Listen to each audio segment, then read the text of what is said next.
യുദ്ധവുമായി യാതൊരു ബന്ധവുമില്ലാത്ത സാമ്പത്തിക സ്ഥിരാകേന്ദ്രങ്ങളിലേക്ക് ആക്രമണം വ്യാപിപ്പിച്ചു. അത് ചെയ്തത് ഇറാനല്ല. ഇറാൻ തിരിച്ചടിച്ചത് അമേരിക്കയുടെ സൈനിക കേന്ദ്രങ്ങളിലേക്കാണ്.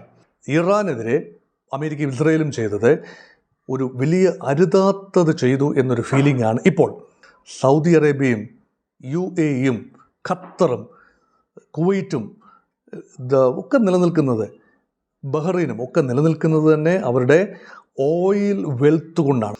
അവിടേക്ക് ആക്രമണം വ്യാപിപ്പിച്ചാൽ ആ ഓയിൽ ഇൻഫ്രാസ്ട്രക്ചർ തകർക്കാൻ ഇറാന് കഴിഞ്ഞാൽ അതിനർത്ഥം എന്താണ്?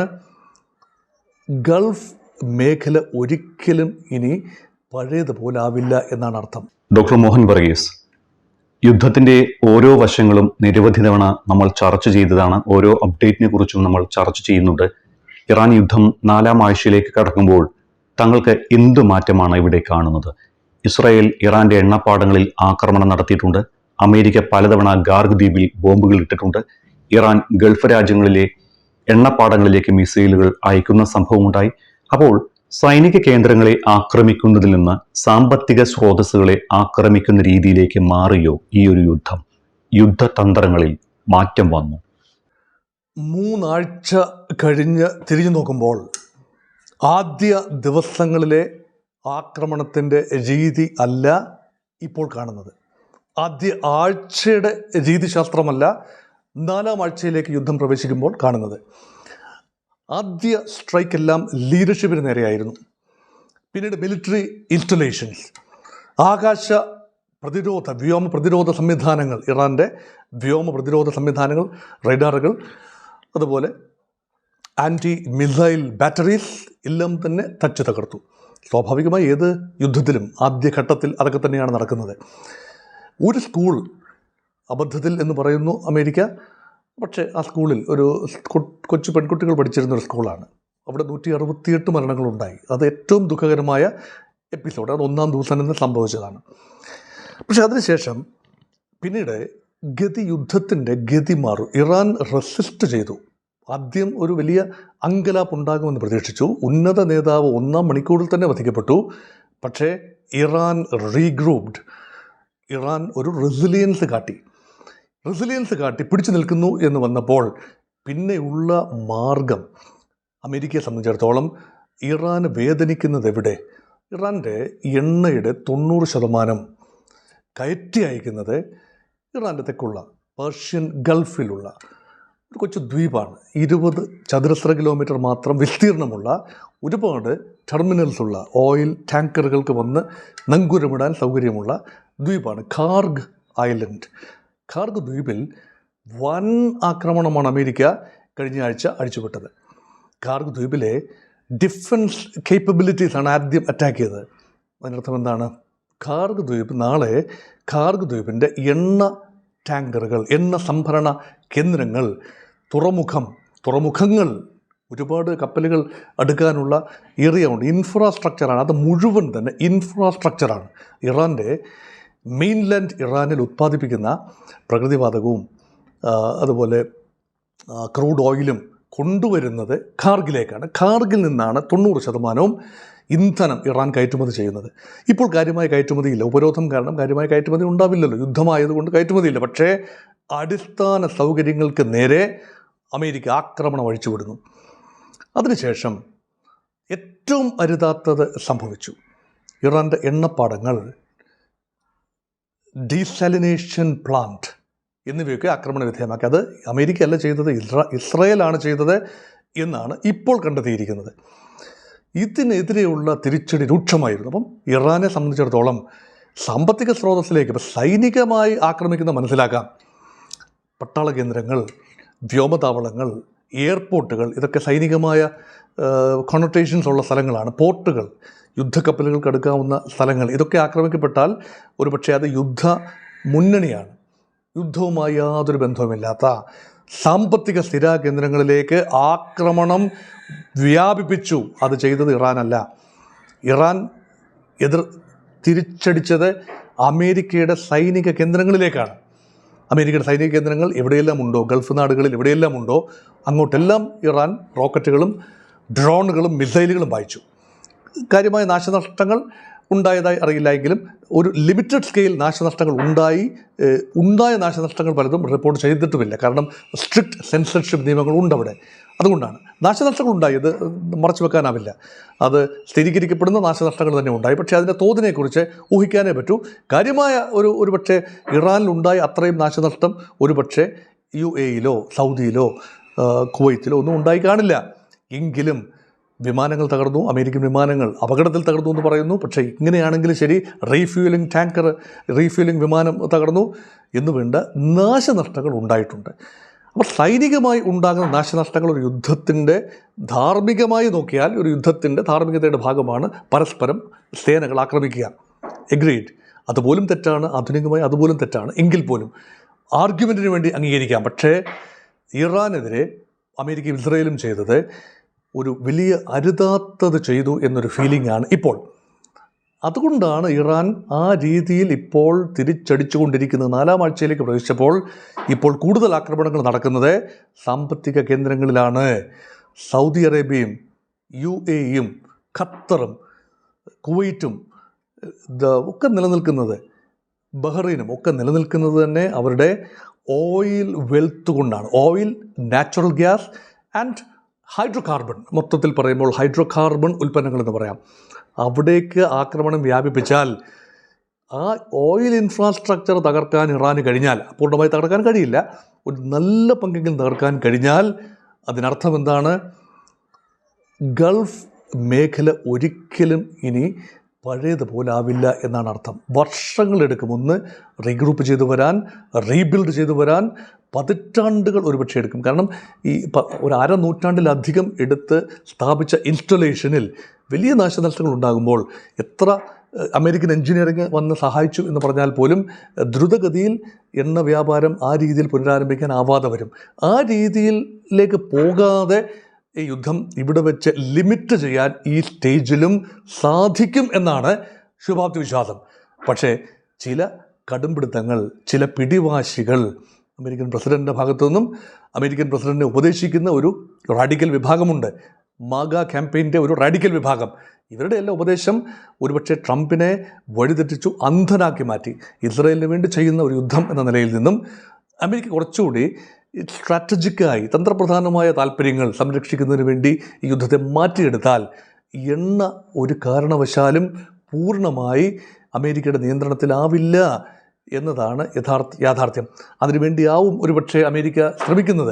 ഇപ്പോൾ തന്നെ ഗൾഫ് രാജ്യങ്ങളുടെ എണ്ണയുടെ ആത്യന്തികമായ വിധാതാവ്, അത് വിൽക്കുന്നത് ഗൾഫ് രാജ്യങ്ങൾ തന്നെയാണ്. പക്ഷേ അവയെ സംരക്ഷിക്കുന്ന ചുമതല അമേരിക്കയ്ക്കായതുകൊണ്ടും ആ റോളിൽ നിന്നും അമേരിക്ക ഒരുപക്ഷെ മാറേണ്ടി വരും. അതുകൊണ്ട് പൂർണ്ണ സമാധാനം ഉണ്ടാകണമെന്ന ചിന്ത പോലും അമേരിക്കയ്ക്ക് ഉണ്ടാവില്ല. അതുകൊണ്ട് ഇറാൻ ഒരു ഫെയിൽഡ് സ്റ്റേറ്റായി മാറുകയും ഇറാനിൽ നൂറുകണക്കിന് മിലീഷ്യകൾ തലപൊക്കുകയും ചെയ്താൽ എന്നും അത് ആ ഗൾഫ് രാജ്യങ്ങൾക്ക് ഒരു ഭീഷണിയായിരിക്കും. ഒരു ഭരണകൂടം ഉയർത്തുന്ന ഭീഷണിയല്ല, നോൺ സ്റ്റേറ്റ് ആക്ടേഴ്സ് ഉയർത്തുന്ന ഭീഷണി. അതുകൊണ്ട് നോൺ സ്റ്റേറ്റ് ആക്ടേഴ്സിൻ്റെ കയ്യിലേക്ക് ഇറാൻ എന്ന വലിയ രാജ്യത്തിൻ്റെ, അത് സമ്പന്നമായ രാജ്യത്തിൻ്റെ, അത് എണ്ണ സമ്പന്നമാണല്ലോ, ഇൻഫ്രാസ്ട്രക്ചറും അവശേഷിക്കുന്ന ഇൻഫ്രാസ്ട്രക്ചറും കാര്യങ്ങളും മാറിയാൽ ഇവിടെ ഒന്നുമല്ല നിൽക്കുന്നത്. ഇവിടെ അമേരിക്കയെ ആത്യന്തികമായി ഗൾഫ് രാജ്യങ്ങൾക്ക് അമേരിക്കയെ പഴിക്കേണ്ടി വരും. തൽക്കാലത്തേക്ക് അവർക്കൊന്നും അനങ്ങാനാവില്ല. അവർക്ക് അമേരിക്കയോടൊപ്പം ചേർന്ന് നിന്നുകൊണ്ട് ഇറാനെതിരെ നീക്കങ്ങൾ കോർഡിനേറ്റ് ചെയ്യാനെ കുറിച്ച് നേരിട്ട് അവർ ആക്രമിക്കില്ലായിരിക്കാം. അതുകൊണ്ടാണ് പറയുന്നത് 4-ാം ആഴ്ച, 3 ആഴ്ച കഴിഞ്ഞ് തിരിഞ്ഞു നോക്കുമ്പോൾ ഒട്ടും ശുഭസൂചകമല്ല കാര്യങ്ങൾ. മറ്റൊരു കാര്യമുള്ളത്, ഈ ഇറാന്റെ സൗത്ത് പാസ് ഗ്യാസ് ഫീൽഡിന് നേരെ ഇസ്രായേൽ നടത്തിയ ആക്രമണം അമേരിക്കയുടെ അറിവോടെയല്ല എന്നും ഇസ്രായേൽ പ്രകോപിതരായി നടത്തിയ നീക്കമാണ് ഇതെന്നുമാണ് ട്രംപ് കഴിഞ്ഞ ദിവസം പറഞ്ഞത്. ഇറാൻ ഇനി ഖത്തറിനെ ആക്രമിക്കാത്ത പക്ഷം ഇസ്രായേൽ സൗത്ത് പാസിനെ തൊട്ടുപോകരുത് എന്നും ട്രംപ് മുന്നറിയിപ്പ് നൽകിയിട്ടുണ്ട്. ഇത് ഗൾഫ് രാജ്യങ്ങൾക്ക് കലിയിളകിയതോടെയാണോ ട്രംപ് ഇസ്രായേലിനെതിരെ ഇങ്ങനെ കടുപ്പിക്കാൻ കാരണം? ഇവിടെ വലിയൊരു ചോദ്യം ഉയരുന്നു. ഇറാൻ്റെ സാമ്പത്തിക സ്രോതസ് അത് ഹൈഡ്രോകാർബൺ ബെയ്റ്റാണെന്ന് പറയുമ്പോഴും 2 കാര്യങ്ങളാണ്. ക്രൂഡ് ഓയിൽ, അത് ഷോറിൽ നിന്നും ഓഫ് ഷോർ റിഗുകളിലൂടെ എത്തുന്ന ക്രൂഡ് ഓയിലുമുണ്ട്, അതുപോലെ ലാൻഡിൽ നിന്നും കുഴിച്ചെടുക്കുന്ന ക്രൂഡ് ഓയിലുമുണ്ട്. അതോടൊപ്പം തന്നെ വലിയൊരു ഗ്യാസ് ഫീൽഡ് ഇറാന് സൗത്ത് പാസ് ഗ്യാസ് ഫീൽഡ് ഇറാൻ്റെ സ്വന്തമാണ്. ഇറാൻ്റെ മാത്രം സ്വന്തമെന്ന് പറയാനാവില്ല. അത് പേർഷ്യൻ ഗൾഫിൽ നമുക്കറിയാം. ഖത്തർ എന്ന രാജ്യം നമുക്കറിയാം. ഖത്തർ എന്ന രാജ്യത്തിൻ്റെ വടക്ക് ഭാഗത്ത് കടലിൽ, പേർഷ്യൻ ഗൾഫ് കടലിൽ വലിയൊരു വാതക ശേഖരമുണ്ട്. കോടിക്കണക്കിന് വർഷങ്ങളായി ഭൂമിയുടെ ഈ ടെക്ടോണിക് പ്ലേറ്റ് മൂവ്മെൻറ്റ്സ് ഒക്കെ കൊണ്ട് സംഭവിക്കുന്നതാണ്. ആ വാതകം ട്രാപ്ഡ് ആകുന്ന ആ ഒരു പ്രകൃതി വാതകമാണ് LNG. ഈ ഒരു വാതക പാടം ഇറാനിലേക്ക് കൂടെ നീണ്ടു കിടക്കുന്നു, ഇറാൻ്റെ വാട്ടേഴ്സിലേക്ക് നീണ്ടു കിടക്കുന്നു. അതുകൊണ്ട് ആ വാതകപ്പാടത്തിൻ്റെ പകുതി ഖത്തറിൻ്റെ നിയന്ത്രണത്തിലും മറ്റേ പകുതി, വടക്കൻ പകുതി ഇറാൻ്റെ നിയന്ത്രണത്തിലും തെക്കൻ പകുതി ഖത്തറിൻ്റെ നിയന്ത്രണത്തിലും. നമ്മൾ ആ ജിയോളജിക്കൽ മാപ്പിംഗ് നോക്കിയാൽ നമുക്കറിയാം ഖത്തർ എന്ന രാജ്യത്തിന് അത്രയും തന്നെ വലിപ്പമുണ്ട് ഈ ഗ്യാസ് ഫീൽഡിന്. പക്ഷേ ഇറാൻ്റെ ആ ഭാഗത്തുള്ള ഗ്യാസ് ഫീൽഡിലേക്ക് ആക്രമണം നടത്തിയിരിക്കുന്നു ഇസ്രയേൽ. അത് അമേരിക്കയല്ല ചെയ്തിരിക്കുന്നത്. ഇത് ഇറാൻ്റെ എല്ലാ സംയമനവും നഷ്ടപ്പെടുത്തുന്ന രീതിയിലാണത്. കാരണം പ്രകൃതി വാതകം കൊണ്ട് മാത്രം കഴിഞ്ഞുകൂടുന്ന രാജ്യമാണ് ഖത്തർ എന്നോർക്കണം. ഖത്തറിന് എണ്ണയുണ്ട് ചെറിയ തോതിൽ, പക്ഷേ പ്രകൃതിവാതകം, ലോകത്തെ പ്രകൃതിവാതക ഉത്പാദനത്തിൻ്റെ 1/3 കടന്നു വരുന്നത് ഖത്തറിൽ നിന്നാണ്. അതുകൊണ്ട് നമുക്ക് ഈ LNG ഷോർട്ടേജ്, LPG ഷോർട്ടേജൊക്കെ ഉണ്ടായത് എന്തുകൊണ്ടാണ്? ഖത്തറിൽ നിന്നുള്ള വരവ് നിലച്ചതുകൊണ്ടാണ്. നമുക്ക് പെട്രോളിയം ഉൽപ്പന്നങ്ങളിൽ ഈ കാര്യമായ പെട്രോൾ, ഡീസൽ, കെറസിനൊന്നും കാര്യമായ ക്ഷാമം ഉണ്ടായില്ല. കാരണം അത് മറ്റ് രാജ്യങ്ങളിൽ നിന്നും കടന്നു വരും. വെനിസ്വേലയിൽ നിന്നോ, അത് ഇനിയിപ്പം കൂടുതലായി കടന്നു വരും. അത് ഉത്പാദനം പൂർണ്ണ തോതിലായാൽ ഒരു വർഷത്തിന് ശേഷം കൂടുതലായി കടന്നു വരും. നൈജീരിയയിൽ നിന്ന് വരും. ഏതാണ്ട് 42 രാജ്യങ്ങളിൽ നിന്നും ഇന്ത്യക്ക് എണ്ണ വാങ്ങാനാവും. അപ്പം ചില രാജ്യങ്ങളിൽ നിന്നും വളരെ കൂടുതലാണ്. പല സമയത്തും പല രാജ്യങ്ങളായിരുന്നു വലിയ പങ്കാളി. ഒരു സമയത്ത് ഇറാഖായിരുന്നു, പിന്നീട് ഇറാനായിരുന്നു. ഈ അടുത്ത സമയത്ത് റഷ്യ ആണ് ഏറ്റവും അധികം എണ്ണ ഇന്ത്യക്ക് നൽകിയത്. അങ്ങനെ പല സമയത്തും ഒരു കാലത്ത് സൗദി അറേബ്യ ആയിരുന്നു. അങ്ങനെ വിവിധങ്ങളായ ഡൈവേഴ്സിഫൈഡ് സോഴ്സിൽ നിന്നും എണ്ണ വാങ്ങുന്നു. പ്രകൃതിവാതകം വാങ്ങുന്ന മെയിൻ സോഴ്സ് ഇറാനും ഖത്തറുമാണ്. അപ്പോൾ പ്രകൃതിവാതക കേന്ദ്രത്തെ ടെർമിനലിനെതിരെ ആക്രമണം വന്നപ്പോൾ ഇറാൻ ആഞ്ഞടിച്ചു. അപ്പോൾ ഖത്തറിനെതിരെയും സൗദിക്കെതിരെയും UAEക്കെതിരെയും അവരുടെ സാമ്പത്തിക ഇൻസ്റ്റലേഷൻസ് മാത്രം ലക്ഷ്യമാക്കി ഇപ്പോൾ കഴിഞ്ഞ 2 ദിവസങ്ങളിൽ അതിശക്തമായ ആക്രമണം ഇറാൻ അഴിച്ചുവിടുന്നു. അവിടെയാണ് വേദനിക്കുന്നത്. കാരണം സൈനിക കേന്ദ്രങ്ങൾ ആക്രമിക്കുമ്പോൾ അത് പ്രതിരോധിക്കപ്പെടും.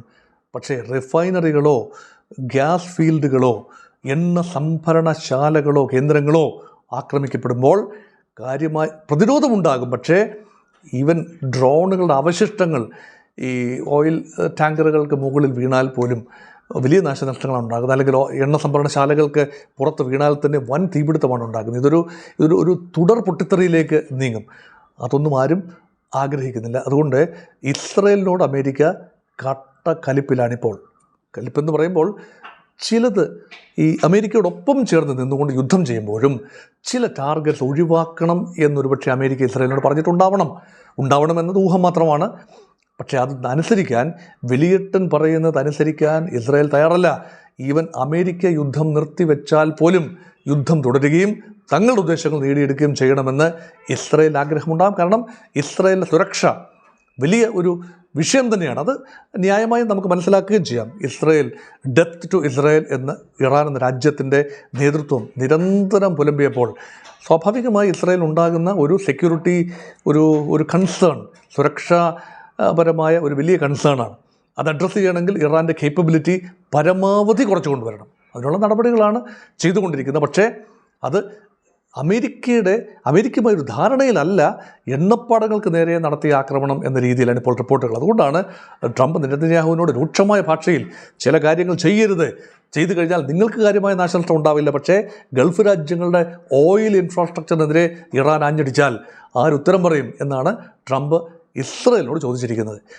ഇതൊക്കെ ഈ മച്ചാനും അല്ലെങ്കിൽ ചേട്ടൻ ബാവായും അനിയൻ ബാവായും തമ്മിലോ അല്ലെങ്കിൽ ഈ വലിയേട്ടനും ചെറിയേട്ടനും തമ്മിലും ഒക്കെയുള്ള ഇടപാടുകൾ ആയ ഒരു ചക്രത്തെ പോരാട്ടമായി ചിലർ കാണുന്നുണ്ട്. പക്ഷേ ചില സീമകൾ ലംഘിക്കപ്പെട്ടു എന്ന് ഉറപ്പാണ്.